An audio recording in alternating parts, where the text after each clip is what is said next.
മോനെ ദാ തീർന്നു 2024.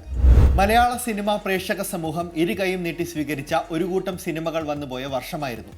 തിയേറ്ററിൽ സ്വീകരിച്ച OTT-യിൽ തള്ളിപ്പറഞ്ഞും തിയേറ്റർ ഹിറ്റ് മിസ്സാക്കി OTT-യിൽ വിജയിപ്പിച്ചും ട്രോളുകളിലൂടെയും സോഷ്യൽ മീഡിയയിൽ വൈറലുമായുമൊക്കെ സിനിമയും കഥാപാത്രങ്ങളും ഇപ്പോഴും നിറഞ്ഞങ്ങനെ നിൽക്കുകയാണ്. അങ്ങനെ ഈ വർഷം ഇറങ്ങിയ സിനിമയിലെ ഡയലോഗുകളും ബമ്പർ ഹിറ്റായി മാറുന്ന കാഴ്ചയും നമ്മൾ കണ്ടതാണ്. അതിലേക്കൊന്ന് തിരിഞ്ഞു നോക്കാം. പട്ടികയിൽ 1-ാം സ്ഥാനം കൊണ്ടുപോയത് മറ്റാരുമല്ല, രംഗണ്ണൻ തന്നെയാണ്. എടാ മോനെ എന്ന് വിളിച്ച് തിയേറ്ററുകളിൽ ആവേശം നിറച്ച ഫഹദ് ഫാസിലിന്റെ ഡയലോഗ് കൊച്ചു പിള്ളേർ മുതൽ മുതിർന്നവർ വരെ നിത്യജീവിതത്തിൽ ഉപയോഗിച്ചിട്ടുണ്ട് 2024.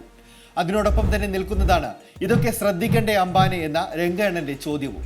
സ്കൂളിലും കോളേജിലും വീടുകളിലും ഓഫീസുകളിലും തുടങ്ങി എവിടെയെങ്കിലും ഒരിക്കലെങ്കിലും കേൾക്കാത്ത മലയാളിയുണ്ടോ? ഇനി അഥവാ കേൾക്കാത്തവർ ഉണ്ടെങ്കിൽ ഒന്ന് കമന്റ് ചെയ്തേക്കണേ.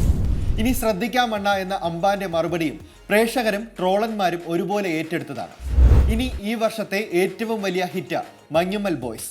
ട്രോൾ ലോകത്ത് കത്തിപ്പടർന്ന നിരവധി ഡയലോഗുകളുണ്ട് സിനിമയിൽ. ഗുണാക്കേവിലേക്ക് സുഭാഷ് വീണത് തിരിച്ചറിഞ്ഞ സുഹൃത്ത് പറയുന്ന സുഭാഷ് പോയി, സുഭാഷ് കുഴിയിൽ പോയി എന്ന വാക്കുകൾ മുതൽ വടം വലിച്ച് സുഭാഷിനെ കയറ്റുമ്പോൾ ലൂസ് അടിക്കട എന്ന് സലിംകുമാറിന്റെ മകൻ ചന്തുവിന്റെ ഡയലോഗ് തിയേറ്ററുകളിൽ സിനിമ കണ്ട പ്രേക്ഷകർക്ക് ആശ്വാസമായിരുന്നെങ്കിൽ പിന്നീടത് മീമുകളിലൂടെയും ട്രോളുകളിലൂടെയും ചാകരയായിരുന്നു. കുഴിയിൽ നിന്നുള്ള നിസ്സഹായാവസ്ഥയിലുള്ള ശ്രീനാഥ് ബാസിയുടെ കുട്ടേട്ട എന്ന വിളിയും പ്രേക്ഷകന്റെ നെഞ്ചിൽ തട്ടിയതായിരുന്നു. വിനീത് ശ്രീനിവാസൻ സംവിധാനം ചെയ്ത വർഷങ്ങൾക്കു ശേഷം തിയേറ്ററിൽ നിന്ന് OTT-യിൽ എത്തേണ്ട താമസം ട്രോളന്മാർ ആഘോഷമാക്കി.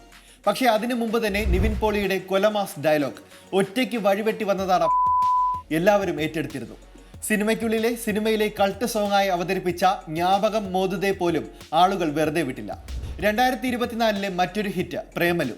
അമൽ ഡേവിസും സച്ചിനും റീനുവും കാർത്തികയുമെല്ലാം തകർത്താടിയ ചിത്രമാണെങ്കിലും ആദിയുടെ ജസ്റ്റ് കിഡിങ്ങിന്റെ തട്ട് താന്നു തന്നെ ഇരിക്കും. റീൽസിലും യൂട്യൂബിലും ഓൾറെഡി വൈറലായ കണ്ടന്റുകളും കഥാപാത്രങ്ങളെയും സിനിമയിൽ ഉൾപ്പെടുത്തിയതും തിയേറ്ററിൽ ചിരി പടർത്താൻ സഹായിച്ചു. പ്രേമലുവിൽ അമൽ ഡേവിസിന്റെ തഗ് ഡയലോഗുകൾ ഹിറ്റടിച്ചുവെങ്കിലും രൂപസാദൃശ്യത്തിന്റെ പേരിൽ ദളപതി വിജയുടെ ഗോട്ട് ഇറങ്ങിയപ്പോൾ എയറിൽ പോയ അമൽ ഡേവിസ് എന്ന സംഗീത് പ്രതാപ് തിരിച്ചെത്തിയത് മികച്ച എഡിറ്റർക്കുള്ള സംസ്ഥാന പുരസ്കാരവും കൊണ്ടാണെന്നത് പ്രേക്ഷകരെ ഞെട്ടിപ്പിച്ച സംഭവമാണ്. ഇനി കൂട്ടത്തിലെ കൊമ്പന്മാർ ലാലേട്ടനും മമ്മൂക്കയും. ഭ്രമയുഗത്തിൽ കൊടുമൺ പോറ്റിയായി പകർന്നാടിയ മമ്മൂക്കയുടെ ആ ഡയലോഗ് തനിക്ക് പോകാൻ അനുവാദമില്ല. സോഷ്യൽ മീഡിയ അത് ഏറ്റെടുത്തപ്പോൾ ലിജോ ജോസ് പെല്ലിശ്ശേരിയുടെ മലൈക്കോട്ടെ വാലിബനിലെ ഡയലോഗാണ് ലാലേട്ടനെ ഈ പട്ടികയിൽ എത്തിച്ചത്. നീ കണ്ടതെല്ലാം പോയി, കാണപ്പുറത് നിജം. പടമിറങ്ങുന്നതിന് മുമ്പ് തിയേറ്റർ കുലുങ്ങിയ മറ്റൊരു ഇന്റർവ്യൂ ഡയലോഗ് ഉണ്ടല്ലോ, അത് വേറെ ചരിത്രം. അത് സെക്കൻഡ് പാർട്ടിൽ കാണാം. അതാണല്ലോ ട്രെൻഡ്.